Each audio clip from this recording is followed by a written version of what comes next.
Olá, dando sequência à nossa resenha sobre o 12º planeta, os sumérios afirmavam que o nosso sistema solar era composto pelo Sol e 11 planetas, contando com a Lua, e concluíram com firmeza de opinião que, além dos planetas conhecidos hoje, havia um 12º membro no sistema solar, o planeta de residência dos Nephilims, ou Anunnakis.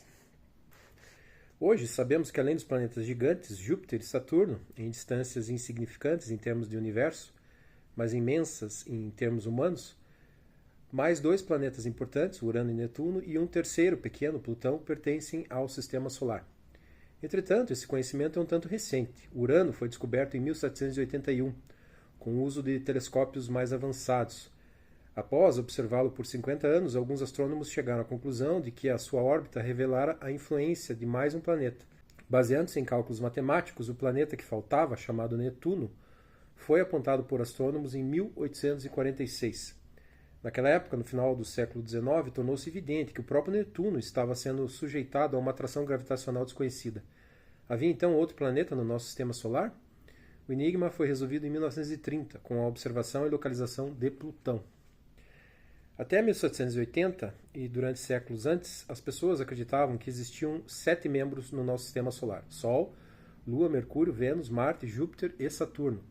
A Terra não era contada como planeta porque se acreditava que esses outros corpos celestes circulavam ao redor da Terra. O corpo celeste mais importante, criado por Deus, com a criação mais importante de Deus, o homem, habitando sobre ela. De modo geral, nossos livros escolares acreditam a Nicolau Copérnico a descoberta de que a Terra era apenas um de vários planetas em um sistema heliocêntrico, o Sol no centro. Temendo a ira da Igreja Cristã por desafiar a posição central da Terra, Copérnico publicou o seu estudo da revolução de esferas celestes apenas quando se encontrava em seu leito de morte em 1543. Incitado a rever os conceitos astronômicos ultrapassados há séculos, primeiramente por necessidade navegacional da Era dos Descobrimentos e pelas descobertas feitas por Colombo em 1492 e Magalhães em 1520, temos resenha de Magalhães aqui no canal, é uma das mais fantásticas que eu já fiz. E outras que indicavam que a Terra não era achatada, e sim esférica. Copérnico dependia dos cálculos matemáticos à procura de respostas nas escritas antigas. Um dos poucos clérigos que apoiou Copérnico, o cardeal Schomberg, escreveu sobre ele em 1536. Veio ao meu conhecimento que tu não conheceis apenas o fundamento das doutrinas matemáticas antigas, mas que também criaste uma nova teoria, de acordo com a qual a Terra se encontra em movimento e é o Sol que ocupa, portanto, a posição fundamental e cardinal. Os conceitos aceitos na época eram baseados nas tradições gregas e romanas de que a Terra, que era achatada, coberta por uma abóboda de céus distantes, nas quais as estrelas eram fixadas. Em oposição aos céus, com as estrelas pregadas, os planetas, da palavra grega para itinerante, moviam-se ao redor da Terra. Havia, portanto, 7 corpos celestes, dos quais se originaram os 7 dias da semana e seus nomes: Sol, Sunday, ou luz do dia; Lua, Monday; Marte, Mardi; Mercúrio, Mercredi; Júpiter, Jeudi; Vênus, Vendredi, ou Vendredi; Saturno, Saturday. Essas noções astronômicas derivam dos trabalhos e codificações de Ptolomeu, astrônomo da cidade de Alexandria, no Egito, do século II d.C. Suas descobertas eram de que o Sol, a Lua e 5 planetas se moviam em círculos ao redor da Terra. A astronomia ptolomeica predominou por mais de 1.300 anos, até Copérnico colocar o Sol no centro.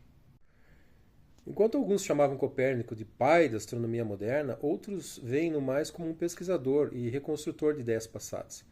O fato é que ele se aprofundou nas escritas dos astrônomos gregos que precederam Ptolomeu, tais como Hiparco e Aristarco de Samos. O último sugeria, no século III a.C., que os movimentos dos corpos celestes poderiam ser mais bem explicados se o Sol e não a Terra estivessem no centro. Antes de Copérnico, os astrônomos gregos listavam os planetas em sua ordem correta, do Sol, reconhecendo, portanto, que o Sol e não a Terra era o ponto focal do sistema solar. O conceito heliocêntrico foi apenas redescoberto por Copérnico. E, de fato, o interessante é que os astrônomos sabiam mais em 500 anos antes de Cristo do que em 500 depois de Cristo e 1500 depois de Cristo.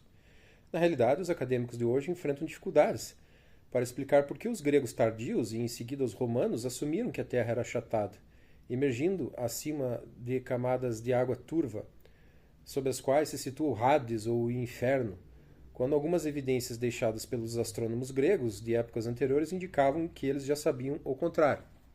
Hiparco, que viveu na Ásia Menor no século II, argumentou sobre o deslocamento do signo solsticial e equinocial, o fenômeno chamado atualmente de precessão de equinócio. Entretanto, o fenômeno pode ser explicado apenas em termos de uma astronomia esférica, em que a Terra é rodeada por outros corpos celestes como uma esfera dentro do universo esférico. Hiparco sabia então que a Terra era um globo e fez os seus cálculos em termos de astronomia esférica. Igualmente importante é ainda outra questão. O fenômeno da precessão podia ser observado com a chegada da primavera na posição do Sol, como visto da Terra, em uma determinada constelação zodiacal. No entanto, a mudança de uma casa zodiacal até a outra requer 2160 anos. Hiparco certamente não poderia ter vivido o tempo suficiente para fazer essa observação astronômica. Onde foi então que ele obteve esta informação? Então aqui começam os indícios de que não só os Anunnaki que forneceram essas informações, que foram sendo passadas, como o tempo de vida deles era bem maior do que o nosso. De fato, Hiparco confirmou em seus escritos que os estudos eram baseados no conhecimento acumulado e verificado durante muitos milênios. Ele nomeou como seus mentores os astrônomos babilônicos de Erech, Borsippa e Babilônia. Gérmino de Rhodes nomeou os caldeus, antigos babilônicos, como os descobridores dos movimentos exatos da Lua. O historiador Diodoro Sículo, escrevendo no século I a.C., confirmou a exatidão da astronomia mesopotâmica. Ele declarou que os caldeus nomearam os planetas e no centro de seu sistema situava-se o Sol, a grandiosa luz da qual os planetas eram descendentes. A fonte reconhecida do conhecimento astronômico grego era então Caldeia. Invariavelmente, esses primeiros caldeus possuíam um conhecimento maior e mais preciso do que os povos que os sucederam. Durante gerações, em todo o mundo antigo, o nome caldeu foi sinônimo de astrônomos observadores de estrelas. Abraão, que saiu de Ur dos caldeus, ouviu de Deus para que observasse as estrelas quando as futuras gerações hebraicas fossem discutidas. Na realidade, o Antigo Testamento estava repleto de informações astronômicas. José comparou a si mesmo e seus irmãos com os 12 corpos celestes e o patriarca Jacó abençoou os seus 12 descendentes ao associá-los com as 12 constelações do zodíaco. Os Salmos e o livro de Jó fazem repetidas referências aos fenômenos celestes, as constelações zodiacais e outros grupos de estrelas, tais como Pleiades. O conhecimento do zodíaco, a divisão científica dos céus e outras informações astronômicas eram, portanto, prevalentes no Oriente Próximo Antigo, bem antes da época da Grécia Antiga. Para manter o registro dos movimentos dos corpos celestes e suas posições nos céus em relação à Terra, e um com o outro, os babilônicos e os assírios contavam com efemérides precisas. Elas eram tábuas que listavam e previam as posições futuras dos corpos celestes. O professor George Sarton, Chaldean Astronomy of the Last 3 Centuries BC, descobriu que eles eram computados por meio de 2 métodos, um posterior usado na Babilônia e um mais antigo de Uruk. Sua inesperada descoberta foi de que o mais antigo, o método de Uruk, era mais sofisticado e mais preciso que o sistema posterior. Essa surpreendente situação conclui as noções astronômicas errôneas dos gregos e dos romanos foi o resultado de uma transição para a filosofia que explicava o mundo em termos geométricos, ao passo que os sacerdotes astrônomos da Caldeia seguiam as fórmulas e tradições prescritas na Suméria. As conclusões de Sarton foram reforçadas por estudos mais abrangentes conduzidos pelo professor Neil Gebauer, Astronomical Cuneiform Texts, que ficou impressionado ao descobrir que as efemérides, precisas como eram, não eram baseadas nas observações feitas pelos astrônomos babilônicos que as preparavam. Em vez disso, elas eram calculadas a partir de alguns esquemas aritméticos fixos, que eram dados e que não deveriam ser interferidos pelos astrônomos que os usavam. Tal aderência automática com os esquemas aritméticos eram alcançadas com o auxílio de textos procedimentais, que acompanhavam as efemérides, e que ditavam as regras, passo a passo, para computar as efemérides. de acordo com algum tipo de teoria matemática exata. Neugebauer concluiu que os astrônomos babilônicos eram ignorantes quanto ao conteúdo das teorias, nas quais as efemérides e seus cálculos matemáticos eram baseados. Ele também admitiu que a estrutura teórica e empírica dessas tábuas, precisas em grande parte, foge também do conhecimento de acadêmicos modernos. Mesmo assim, ele está convencido de que as teorias astronômicas antigas deviam existir, porque é impossível desenvolver esquemas de computação de alta complexidade sem que haja um plano bem elaborado. O professor Alfred Jeremias concluiu que os astrônomos mesopotâmios estavam familiarizados com o fenômeno do movimento retrógrado aparente e a aparente instabilidade e curso no formato de cobra dos planetas quando vistos da Terra, causados pelo fato de que a Terra orbita o Sol tanto mais rápido ou mais lento que os outros planetas. A importância de tal conhecimento reside não apenas no fato de que o movimento retrógrado é um fenômeno relacionado com as órbitas ao redor do Sol, como também no fato de que vários períodos de observação seriam necessários para compreendê-lo e rastreá-lo. Então, diversas órbitas, né?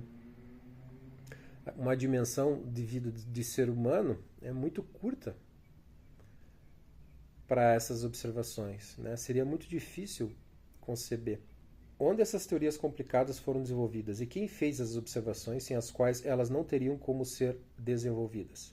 Neugebauer indicou que nos textos de procedimentos nós nos deparamos com uma grande quantidade de termos técnicos de leitura completamente desconhecida, com significados desconhecidos. Alguém muito antes dos babilônicos possuía um conhecimento astronômico e matemático muito superior às culturas posteriores da Babilônia, Assíria, Egito, Grécia e Roma.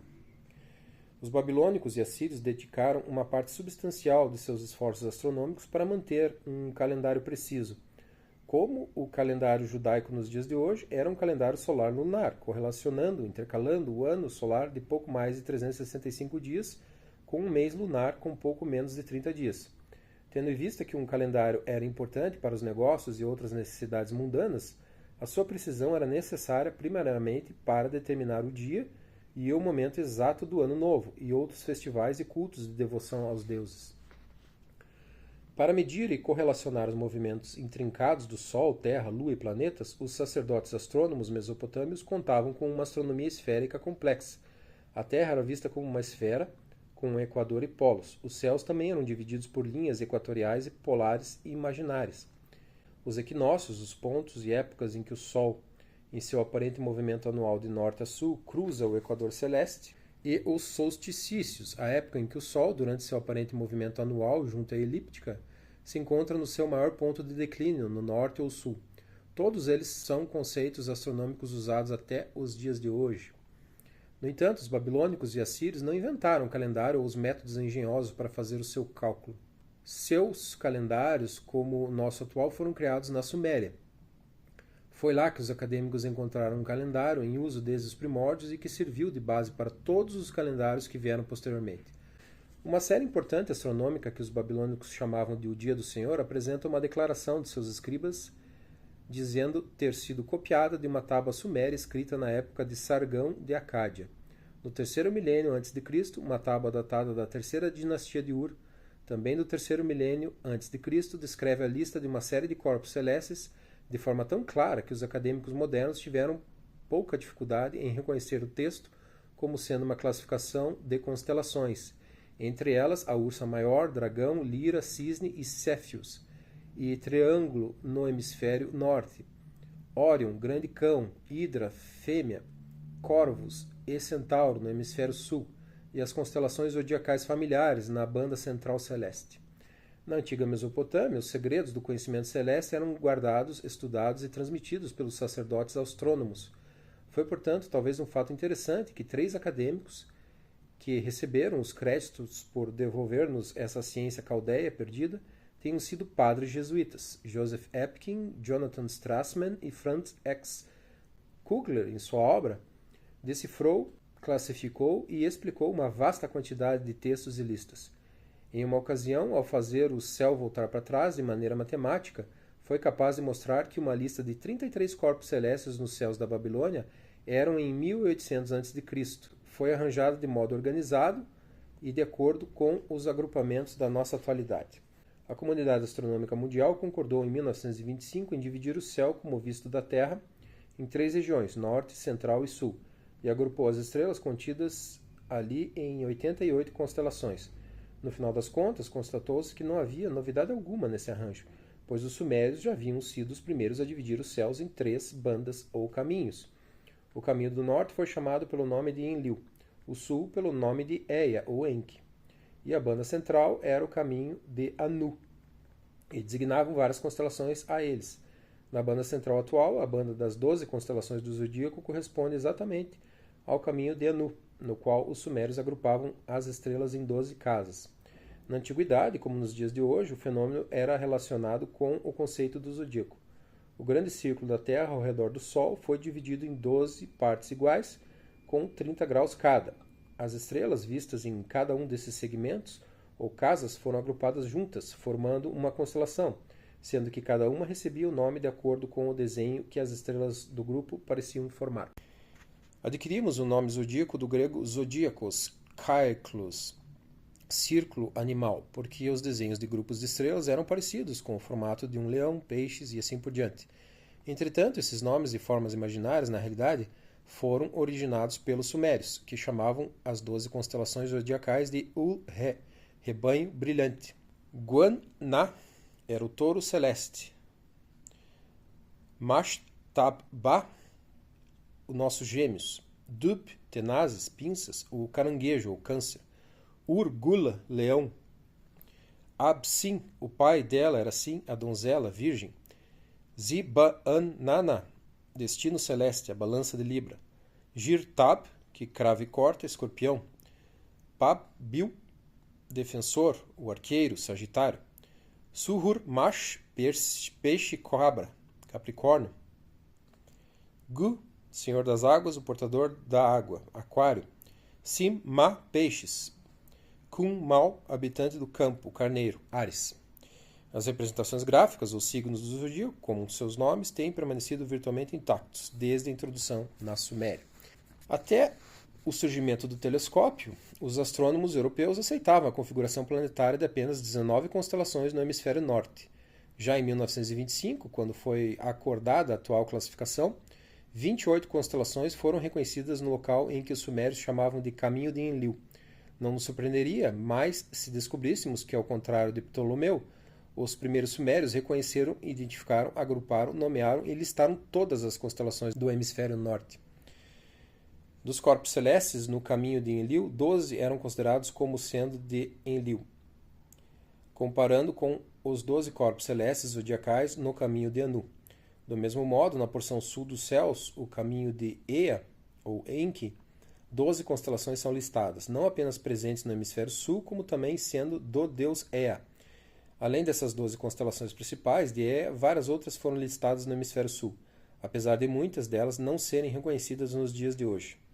O caminho de Ea apresentou sérios problemas aos assiriólogos, que se empenharam na grande tarefa de solucionar o conhecimento astronômico da antiguidade, não apenas em termos de conhecimento moderno, como também baseado em como os céus deveriam parecer séculos e milênios atrás.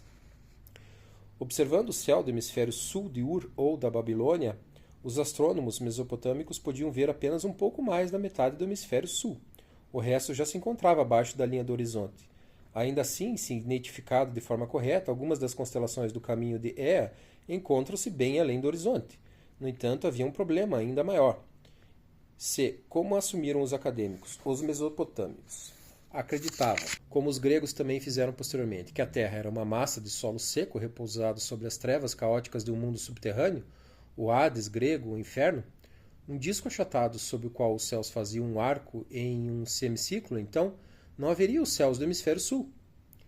Limitados pela hipótese de que os mesopotâmios eram adeptos do conceito de terra achatada, os acadêmicos modernos não permitem que suas conclusões os levem abaixo, para além da linha do Equador, que divide o norte do sul. A evidência, portanto, mostra que os 3 caminhos sumérios abrangiam todos os céus de uma terra global, e não achatada. Então, demoliu a hipótese, científica de que os sumérios eram ignorantes e acreditavam que a Terra era achatada. Talvez até de que o conhecimento grego majoritário também seguisse essa linha ignorante. Em 1900, T.J. Pinches et relatou à Sociedade Real Asiática que havia conseguido remontar e reconstruir por completo um astrolábio, literalmente conquistador de estrelas, mesopotâmico. Aí vocês veem uma imagem do astrolábio, né? Muito comentado nos cursos de história da educação brasileira. Era a bússola e o astrolábio que guiavam os navegadores portugueses, né?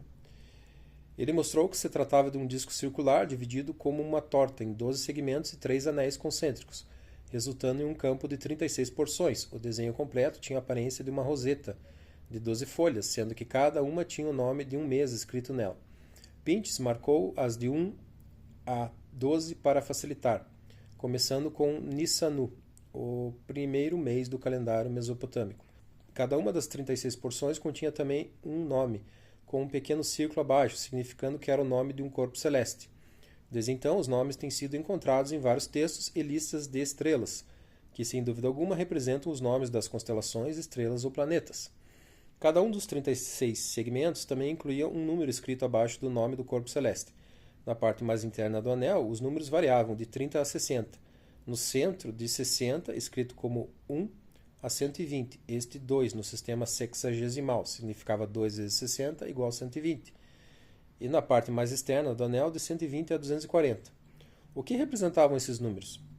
Escrevendo quase 50 anos depois da apresentação feita por Pintsch, o astrônomo e assiriólogo O. Neugebauer, The History of Ancient Astronomy, Problems and Methods, podia dizer apenas que todo o texto constitui algum tipo de mapa celeste esquemático.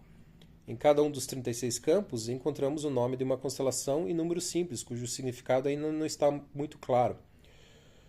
Um destacado especialista no assunto, B.L. van der Weyden, Babylonian Astronomy, de Third Sixth Stars, refletindo sobre a aparente subida e descida dos números em algum tipo de ritmo, pôde apenas sugerir que os números tinham algo a ver com a duração da luz do dia. Acreditamos que o enigma possa ser resolvido apenas se descartarmos a noção de que os mesopotâmicos acreditavam em uma terra achatada e reconhecermos de uma vez por todas que o conhecimento astronômico deles era tão bom quanto o nosso, se não melhor, né? Não porque eles tinham melhores instrumentos que nós, mas porque sua fonte de informação eram os Néfilins. Sugerimos que os números enigmáticos representam os graus do arco celeste, com o polo norte servindo de polo de partida, e que o astrolábio fosse um planisfério, a representação de uma esfera sobre uma superfície plana. À medida que os números aumentam e diminuem, aqueles segmentos opostos ao caminho de Enlil, tais como Nissanu, 50, Tashritu, 40, somam 90. Todos aqueles no caminho de Anu somam 180, e todos no caminho de Ea, ou Enki, somam 360, tais como Nissanu, 200, Tashritu, 160. Esses números são muito familiares para serem mal interpretados. Representam os segmentos de uma circunferência esférica completa. Um quarto do caminho, 90 graus. Metade do caminho, 180 graus. Ou o círculo completo, 360 graus. Os números dados para o caminho de Enlil são tão emparelhados como se estivessem indicando que esse segmento sumério no hemisfério norte se estendia acima de 60 graus, iniciando no Polo Norte, delimitando no caminho de Anu a 30 graus acima da linha do Equador. O caminho de Anu era equidistante em ambos os lados do Equador, alcançando 30 graus sul abaixo do Equador. Logo, mais ao sul e no ponto mais distante do Polo Norte, situa-se o caminho de Ea, ou Enki, aquela parte da Terra e do globo celeste que fica entre 30 graus sul e o Polo Sul. Os números dos segmentos no caminho de Ea somam 180 graus. Em Adaru, fevereiro-março. Em Ululu, agosto-setembro. O único ponto que se encontra a 180 graus distante do Polo Norte, caso você siga para o sul, ao leste e ao oeste, é o Polo Sul. E isso somente poderá ser verdadeiro se estivermos lidando com uma esfera. No vídeo anterior, nós vimos que uma planta baixa, de um zigurate, ela conseguia expressar a tridimensionalidade, né? Eles tinham essa técnica de fazer uma planta baixa em 2 dimensões, expressando o projeto em 3 dimensões, de 7 andares. Então, não é muito difícil imaginar que aqui o Zacarias Sitchin está correto, ao supor de que o astrolábio, na verdade, é uma esfera, simplesmente representada em 2 dimensões, mas cujo conhecimento da técnica permite visualizar, né, o planeta Terra em 3 dimensões e as constelações vistas desse planeta com suas diferenças de grau. Precessão é o fenômeno causado pela mudança no eixo norte-sul da Terra, fazendo com que o Polo Norte, aquele apontado para a estrela do norte, e o Polo Sul tracem um grande círculo no céu.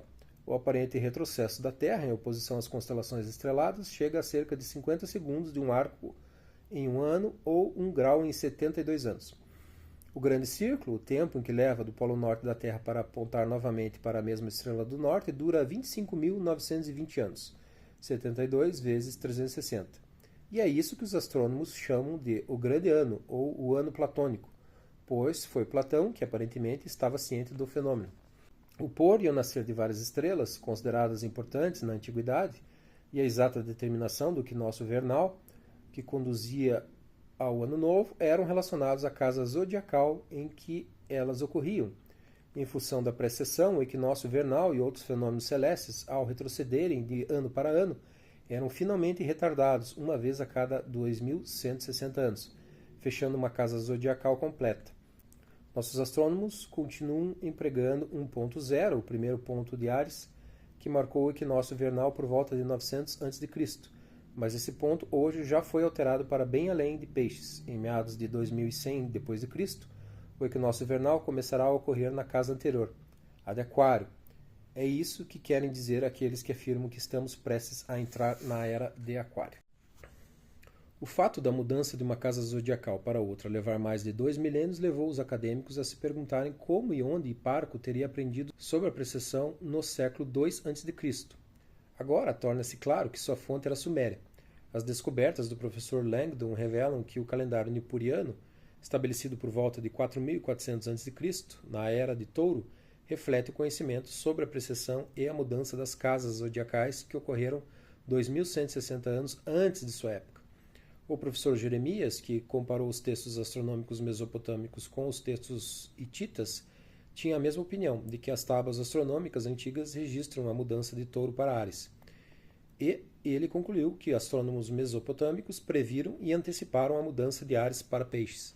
Concordando com essas conclusões, o professor Willy Hartner, The Earliest Story of the Constellation in the Near East, sugere que os sumérios deixaram para trás uma enorme quantidade de evidências gráficas referentes a esse assunto. Quando o equinócio vernal se encontrava na casa zodiacal de Touro, o solstício de verão ocorria na casa zodiacal de Leão. Hartner chamou a atenção para que o tema recorrente de um combate entre Touro e Leão aparecia nas descrições sumérias da antiguidade e sugeriu que esses temas representavam as posições chaves nas constelações de Taurus, Touro e Leão, para um observador posicionado a 30 graus norte, tal como em Ur, cerca de 4.000 a.C. A maioria dos acadêmicos considera a ênfase suméria no Touro como sendo sua primeira constelação, prova não apenas da antiguidade do zodíaco, datado de 4.000 a.C., mas servindo também como testemunho de uma época na qual a civilização suméria havia começado de forma tão repentina. O professor Jeremias, The Old Testament in the Light of the Ancient Earth, encontrou evidências indicando que o ponto zero zodiacal cronológico sumério se situava exatamente entre Touro e Gêmeos. Usando esse e outros dados, concluiu que o zodíaco fora criado na era de Gêmeos, ou seja, muito antes do início da civilização suméria. Uma tábua suméria que se encontra no Museu de Berlim, VAT 7847, começa com uma lista de constelações zodiacais com Leão, levando-nos de volta a cerca de 11.000 anos antes de Cristo, quando o homem começava a arar a terra. O professor H.V. Hilprecht, The Babylon Expeditions of the University of Pennsylvania, foi ainda mais longe. Estudando milhares de tábuas contendo tabelas matemáticas, concluiu que todas as tabelas de multiplicação e divisão das bibliotecas dos templos de Nippur e Sippar, bem como da biblioteca de Assurbanipal, em Nínive, são baseadas no número 12.960.000. Analisando esse número e seu significado, concluiu que se poderia estar relacionando apenas o fenômeno da precessão e que os sumérios sabiam do grande ano de 25.920. É de fato uma sofisticação astronômica fantástica, em uma época em que isso, virtualmente, pela ciência oficial, seria impossível. Do mesmo modo que se torna evidente que os astrônomos sumérios possuíam um conhecimento que possivelmente não seriam capazes de adquirir sozinhos, por outro lado, há evidências que mostram que uma boa parte de seu conhecimento não era de uso prático para eles. Aqui mais um indício de que o surgimento desse conhecimento não veio deles. Isso não se refere apenas aos métodos astronômicos muito sofisticados que eram usados. Quem na Suméria Antiga precisava realmente estabelecer um equador celeste, por exemplo? Como também há uma variedade de textos elaborados que lidam com a medição de distâncias entre estrelas. Um desses textos, conhecidos como AO 6478, lista as 26 estrelas mais importantes visíveis junto à linha, que hoje conhecemos como Trópico de Câncer, e fornece as distâncias entre elas, medidas de 3 modos diferentes. O primeiro texto fornece as distâncias entre essas estrelas por meio de uma unidade chamada de Mana Shukhula, medida e pesada. Acredita-se que esse era um aparelho engenhoso que relacionava o peso da água escoando com a passagem do tempo. Com isso era possível determinar as distâncias entre as duas estrelas em termos de tempo. A segunda coluna de distâncias era em termos de graus de arco dos céus. O dia completo, luz do dia e período noturno, era dividido em 12 horas duplas. O arco dos céus era composto de um círculo completo de 360 graus. Desse modo, um beru, ou hora dupla, representava 360 graus do arco dos céus. Usando esse método, a passagem do tempo na Terra proporcionava uma medição das distâncias em graus entre as designadas esferas celestes. O terceiro método de medição era o Beru Ina Shama, comprimento dos céus. Turodangin, distances and entropy fixes, indicou que quando os dois primeiros métodos eram relacionados a outros fenômenos, esse terceiro método proporcionava medições absolutas. Acreditou que um Beru celeste era equivalente a 10.692 dos nossos metros atuais, 11.693 jardas. A distância dos céus entre as 26 estrelas era calculada no texto adicionando 655.200 Beru desenhados nos céus. A disponibilidade de 3 métodos diferentes para medir as distâncias entre as estrelas demonstra uma grande importância dedicada ao assunto. Mesmo assim, quem entre os homens e mulheres da Suméria precisava de tal conhecimento? E quem entre eles poderia desenvolver os métodos e utilizá-los com exatidão? A única resposta possível é: os Néflins, ou Anunnakis, tinham esse conhecimento e precisavam dessas medições de forma exata.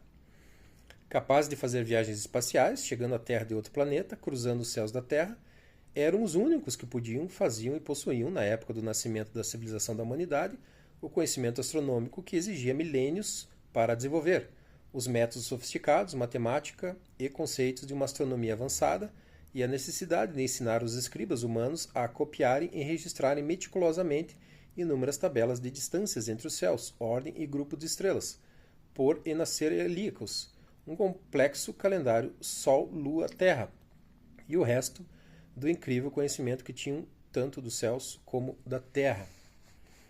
Tentando fazer sentido com essa legião de textos, e em particular tentando identificar de forma exata os planetas do nosso sistema solar, uma sucessão de acadêmicos chegou a conclusões confusas. Como hoje sabemos, seus esforços eram predestinados ao fracasso, porque eles incorretamente assumiram que os sumérios e seus sucessores não sabiam que o sistema solar era heliocêntrico, que a Terra não era senão outro planeta e que havia mais planetas além de Saturno.